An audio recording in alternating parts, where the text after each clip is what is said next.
Monumentale, une édition monumentale, phénoménale. Ah bah oui, le Ballon d'Or quand même, c'est impressionnant.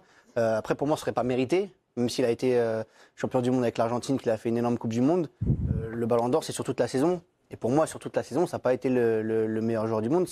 On en avait déjà fait un débat. Pour moi, c'est Mbappé qui est plus régulier que lui, qui a aussi fait une grande Coupe du Monde comme lui, et qui a été plus impactant avec le Paris Saint-Germain, même si derrière, le PSG s'est fait sortir très tôt en Ligue des Champions. Je trouve que sur l'ensemble de la saison, Mbappé le méritait un peu plus que Messi. Mbappé, Messi, il y a quelqu'un pour défendre Messi ou pas autour de la table? Non, pas du tout. Personne. Non, je suis dans la même veine que Loïc. Le Ballon d'Or doit récompenser le meilleur joueur de la saison et pas forcément celui qui a été très bon sur 3 semaines au Qatar. Après, ça reste Messi et la légende Messi sera encore plus belle avec un 8e Ballon d'Or. Je pense que ce sera certainement son dernier, puisqu'il est parti à Miami, qu'il a déserté l'Europe et qu'il faut être performant dans les championnats, notamment les grands championnats européens, a priori pour gagner le Ballon d'Or. Mais moi, je verrais plus un joueur comme Haaland le Alors remporter. voilà, parce que vous me dites sur la saison, à ce moment-là, c'est Haaland alors. Erling Haaland qui a tout cartonné en première ligue pour sa première saison, qui remporte un triplé, qui gagne la Ligue des Champions en étant impactant avec... Non, mais il est impactant sur toute la saison avec son club. Et quelle saison incroyable. Voilà, oui, mais vous me dites, la Coupe du Monde, ça compte pas pour Messi. Ça compte, mais ça compte dans l'ensemble d'une saison. Il n'y a pas que la Coupe du Monde qui compte. Bah, si tu fais pas la Coupe du Monde, c'est difficile d'avoir le Ballon d'Or quand même. D'ailleurs, c'est les deux joueurs qui ont été les plus cités, Mbappé et Messi, c'est ceux qui ont réussi leur Coupe du Monde. On va regarder ce que ça donne en chiffres avec, par exemple, les chiffres pour Messi. Voilà, on commence par lui, celui qui a gagné la Coupe du Monde. 21 buts, 20 passes décisives. C'était une saison au Paris Saint-Germain. Et donc, avec l'Argentine, il met 7 buts, 3 passes décisives, double buteur en finale, élu meilleur joueur du tournoi. Donc, il a quelque chose à défendre. Et puis, Mbappé, lui aussi, il est dans la course, évidemment, vous l'avez cité, finaliste de la Coupe du Monde. 8 buts, 3 passes décisives. C'est surtout le meilleur buteur de la Coupe du Monde. Triple buteur en finale, c'est une première depuis 66. Donc c'est des arguments qui pèsent des deux côtés entre Mbappé et Messi. Et Bernard Mendy qui fait la tronche. Pas de défenseur annoncé comme potentiel Ballon d'Or cette année. J'ai eu une formation d'attaquant, mais malheureusement, je ne marquais pas assez de buts, donc ils m'ont mis derrière. Du coup, je faisais plus de tacles que je marquais. Mais non, moi, je suis d'accord avec mes deux compatriotes. Je pense que Mbappé mériterait largement, mais après, c'est pas moi qui décide. Hein. Alors, vous me dites ça comme si c'était déjà fait, en fait. Oh, je sais pas si c'est fait. Vous pensez que l'impact Coupe du Monde reste au-dessus Ah oui, à partir du moment où tu la gagnes et que tu as été décisif durant toute cette compétition-là, je pense que les jeux sont faits. Il y a l'impact du joueur aussi. Hein. On parle de la Coupe du Monde, mais je pense que quand tu votes pour le Ballon d'Or, tu as aussi l'impact de marquer l'histoire, de ton vote qui peut marquer l'histoire. Et c'est vrai que le donner à Messi, ça donnerait peut-être aussi un peu le fait de dire, OK, il a fait une Coupe du Monde, l'année où il a gagné la Coupe du Monde, il mériterait quand même d'avoir le Ballon d'Or. Donc ça, je pense que dans les votants, ça compte aussi de se dire, on peut marquer l'histoire avec ce Ballon d'Or. Et surtout, il faut se souvenir, Bruno, le climat autour de cette Coupe du Monde. On a comparé Messi à Maradona, à Pelé. Enfin, on l'a fait rentrer dans la cour des immenses joueurs, en ayant porté l'Argentine sur ce titre. Oui, parce qu'en plus, tout le monde l'attendait. Il a répondu présent. On va dire que les étoiles se sont alignées du côté du Qatar pour lui. Donc, sur le papier, je rejoins Loïc sur le côté.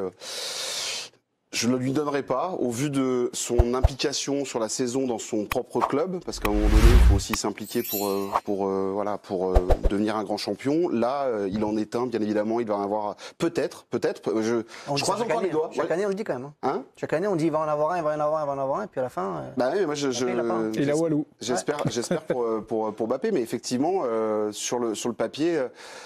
On l'attendait, et tout le monde attendait qu'il ait la Coupe du Monde, il la gagne, il est meilleur joueur de la Coupe du Monde.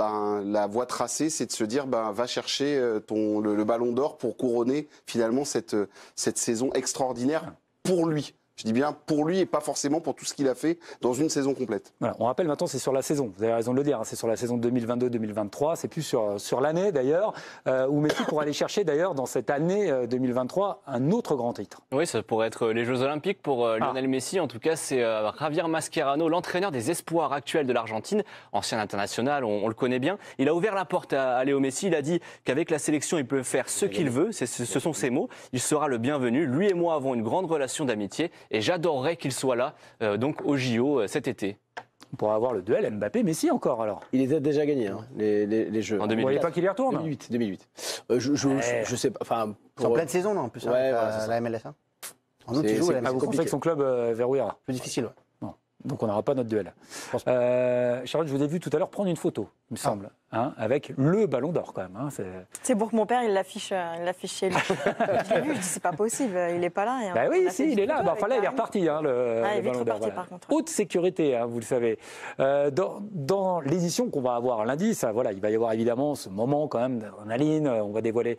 Pour vous, même si c'est Messi, ça va être un moment très important, que ce soit Messi ou Mbappé, c'est un ballon d'or qui sera très marquant. Oui, mais j'ai l'impression qu'il y a un peu moins de saveur cette année. Comme si tout le monde savait que ça allait être Messi parce qu'il a gagné la Coupe du Monde, il a été très impactant.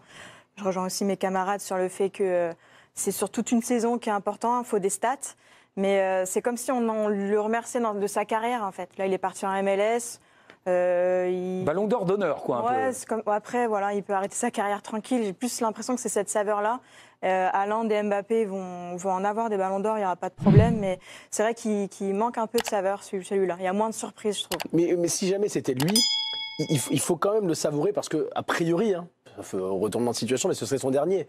Compte tenu de son âge, son exil aux États-Unis, je ne le vois pas remporter un autre ballon d'or. Donc le 8e et le dernier ballon d'or de la carrière de Lionel Messi, ça doit être un moment grandiose et extraordinaire si jamais ça se produisait. Donc on va assister à un moment d'histoire. Lundi soir au Théâtre du Châtelet, quoi qu'il arrive, si c'est Messi, ce sera un moment historique. Si c'est un autre joueur que Messi, ça le sera aussi. Mbappé, premier Mbappé. Voilà, donc voilà, quoi qu'il arrive, ce sera un moment d'anthologie et ce qui restera dans la légende, dans sa légende. Et voilà, c'est juste extraordinaire, franchement. Et si c'est Haaland? Après c'est peut-être... Justement, tu te rends compte, pour Haaland, vu la saison qu'il fait, on est en train de pas dire le sanctionner, mais il se pourrait qu'il se retrouve sans rien au pied du podium, alors que lui, il a juste raté 3 semaines au milieu de sa saison. Et par contre, il a fait une saison... importante. Ouais, mais il a fait une saison stratosphérique avec son équipe. Il marque plus de 30 ou 40 pions avec son équipe. Il sera souvent handicapé par son pays, malheureusement pour lui. Il va pas faire l'Euro encore. Oui, mais il gagne la Ligue des Champions. C'est un vrai problème. On avait mis la pression, il gagne la Ligue des Champions. Mais les sélections nationales, ça compte quand même. Oui, mais sauf que lui, il ne va même pas être capable de qualifier. Donc il aura une chance une année sur deux. Un Euro à 24. Là, on parle pas de Coupe du Monde, on parle d'un Euro à 24. Donc ça compte dans la saison. Ça a commencé au mois de mars les qualifications. La Norvège ne sera pas. Donc lui, il sera condamné une année sur deux. Non, parce que regardez Shevchenko avec l'Ukraine, Pavel Nedved avec la République tchèque, Georges Weah aussi. Non, mais ce que je veux dire, c'est qu'ils n'ont pas forcément gagné des compétitions internationales, ces pays-là, pour ensuite gagner le Ballon d'Or. Mais c'est vrai que certains dans le passé furent handicapés par leur sélection, et on pense à Ryan Giggs ou d'autres. Ça a été compliqué pour certains pour ne pas avoir le Ballon d'Or.